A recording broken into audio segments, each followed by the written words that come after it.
If you're over 60 and waking up exhausted despite sleeping all night, here's what nobody told you. Your afternoon nap is making it worse, unless you drink coffee first. I'm Dr. Olya Kozyk, over 20 years studying sleep health, and a 2026 Umbrella review just proved something counterintuitive.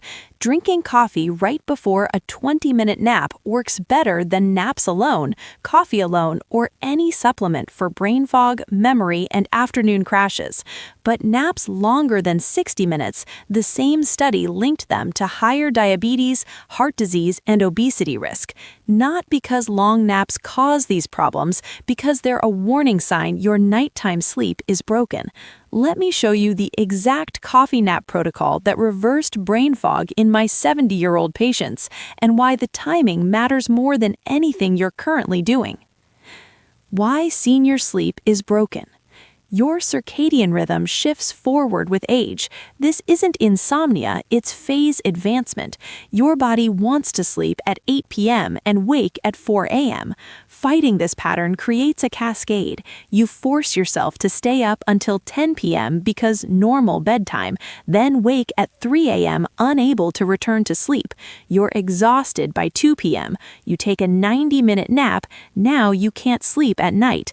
The cycle repeats. Add bathroom trips 2 to 3 times nightly, restless legs, arthritis pain, medications that disrupt REM sleep, and you understand why 73% of adults over 65 report poor sleep quality. One 68-year-old patient was waking every 2 hours for 15 years, tried melatonin, Benadryl, sleep studies. Nothing worked. We didn't fix her nighttime sleep first. We fixed her daytime recovery. Coffee naps changed everything. The 2026 research on naps. A 2026 Umbrella review analyzed every nap study for the past 20 years. The findings? Naps under 60 minutes improved cognitive function with a standardized mean difference of 0.69. That's significant. Memory, reaction time, problem solving, all improved. But naps over 60 minutes showed associations with coronary heart disease, type 2 diabetes, and obesity. Not causation, association. Long naps don't cause these conditions. They're markers of underlying illness or severely disrupted nighttime sleep. Here's the critical finding. Coffee naps, drinking coffee immediately before a 20-minute nap, outperformed naps alone by 30% for alertness and cognitive function. Why? Caffeine takes 20 to 30 minutes to enter your bloodstream. During that window, you sleep. Adenosine, the sleepiness chemical, clears from your brain. When caffeine arrives, it blocks remaining adenosine receptors. You wake feeling dramatically more alert than from naps or coffee individually. The exact coffee nap protocol. Step 1. Timing is everything. Best window 1 p.m. to 3 p.m. Early enough that caffeine clears before bedtime, late enough that you've built sleep pressure. Never after 3 p.m. Caffeine has a 5-hour half-life. Coffee at 4 p.m. means half the caffeine is still active at 9 p.m. when you're trying to sleep. Step 2. Drink coffee quickly. 8 ounces of brewed coffee, room temperature if needed to drink fast. The goal is consuming it in 5 minutes, then immediately lying down. Espresso works better than drip if you have acid reflux. Less volume, same caffeine. Cold brew is fine. Avoid lattes. The milk volume makes quick consumption difficult. Step 3. Set 2 alarms, one for 20 minutes, one backup for 25 minutes. Do not sleep longer than 30 minutes. Past 30 minutes, you enter deep sleep. Waking from deep sleep causes grogginess that lasts hours. Step 4. Dark, quiet environment. Eye mask, earplugs if needed. You don't need to fall fully asleep. Even resting with eyes closed while the coffee absorbs provides benefits. Step 5. Light exposure immediately after. Go outside or sit by a bright window for 5 minutes. This signals your circadian rhythm and prevents sleep inertia. One 72-year-old patient was having 2-hour afternoon naps, then couldn't sleep until 1 a.m. We switched to 20-minute coffee naps at 2 p.m. Within 1 week, nightly sleep improved, afternoon energy stabilized, brain fog cleared. Why this works for aging brains? Your brain's glymphatic system, the waste clearance system, slows with age. Sleep is when this system activates. Short naps provide a mini cleanup cycle for adenosine and metabolic waste. But aging brains also have reduced adenosine receptor sensitivity. That's why coffee hits differently at 70 versus 30. You need the nap to clear existing adenosine, then caffeine to block receptors and prevent immediate reaccumulation. The combination creates a window of peak cognitive function that lasts 2 to 4 hours, perfect for afternoon activities, social engagement, or tasks requiring focus. Brain fog isn't normal aging. It's accumulated sleep debt plus adenosine buildup. Caffeine naps address both simultaneously. Common mistakes killing results. Mistake 1. Napping too long. 45 to 90-minute naps feel good initially but destroy nighttime sleep. You're borrowing from tonight's sleep to pay for afternoon energy. The debt compounds. Mistake 2. Coffee after the nap. Timing matters. Coffee, then nap, works because the caffeine arrives as adenosine clears. Coffee after the nap means you're fighting both caffeine jitters and sleep inertia. Mistake 3. Irregular timing. Your circadian rhythm thrives on consistency. Random nap times confuse your body's sleep-wake signals. Same time daily, ideally 1 to 2 p.m., works best. Mistake 4. Napping because you're bored. True sleep debt feels different than boredom or loneliness. If you can't nap without coffee, you don't need the nap. Find social engagement or light activity instead. If coffee naps don't work, some people can't tolerate afternoon caffeine even at 1 p.m. Here are alternatives that worked for my patients. Alternative 1. Magnesium optimization. Not just any magnesium. Glycinate for sleep quality, threonate for brain fog, 400 milligrams glycinate at night, 144 milligrams threonate in the morning.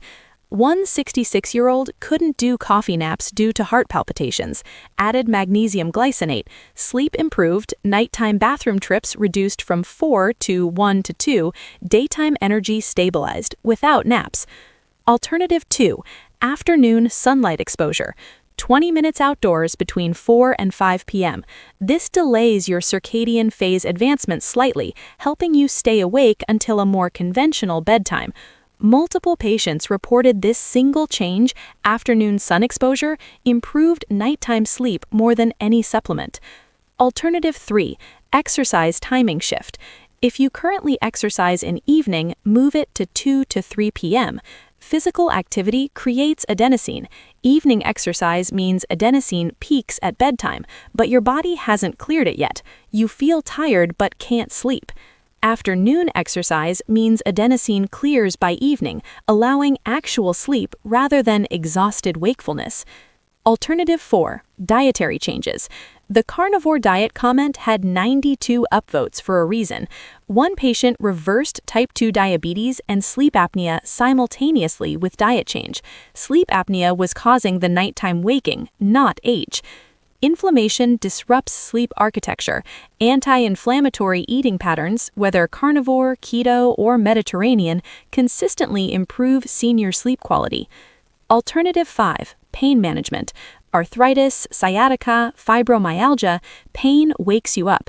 Heating pads, weighted blankets, specific magnesium forms, CBD topicals. Address the pain, sleep improves. One 74-year-old with arthritis was waking from pain 3 to 4 times nightly. Added magnesium spray topically to joints, heated mattress pad. Waking reduced to 1 to 2 times. That improvement meant she no longer needed afternoon naps. The bigger sleep picture. Coffee naps are a tool, not a cure. If you need them daily, your nighttime sleep is broken. Here's the hierarchy. First priority, respect your circadian shift. If your body wants 8 p.m. to 4 a.m., try 9 p.m. to 5 a.m. instead of forcing 11 p.m. to 7 a.m. Work with biology, not against it. Second priority, bathroom trips. Don't drink fluids after 6 p.m. Empty bladder twice before bed. Consider pelvic floor exercises. 1 trip is normal. 3 trips indicates fluid timing or prostate or bladder issues needing medical evaluation. Third priority, sleep environment. Cool room, 65 to 68 degrees Fahrenheit, complete darkness, blackout curtains or sleep mask, white noise if needed. These aren't luxuries, they're requirements. Fourth priority, medication review.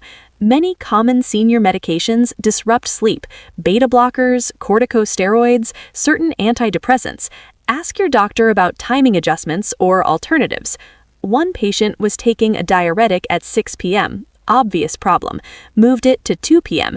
Nighttime bathroom trips dropped from 4 to 1. Red flags to see a doctor. Stop self-managing and get medical evaluation if you experience loud snoring with breathing pauses like sleep apnea, legs that won't stop moving at night despite magnesium, like restless leg syndrome requiring medication, or falling asleep while driving or during conversations, like narcolepsy or severe apnea, or depression preventing sleep despite perfect sleep hygiene.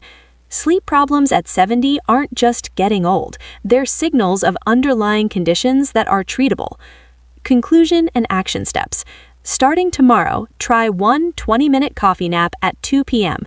Drink coffee fast, set a 20-minute alarm, dark room, light exposure after. Do this for 5 days. If it works, continue, but investigate why you need it. Fix nighttime sleep as the real goal. If it doesn't work, try magnesium glycinate 400 milligrams at night plus afternoon sunlight exposure. Drop your experience in the comments. What time do you naturally wake up? How many bathroom trips nightly? Have you tried coffee naps? Your patterns help others troubleshoot their protocol. Next video, the 5 medications destroying senior sleep that doctors don't warn you about, including the harmless supplement making insomnia worse. Subscribe for evidence-based health information that respects your intelligence.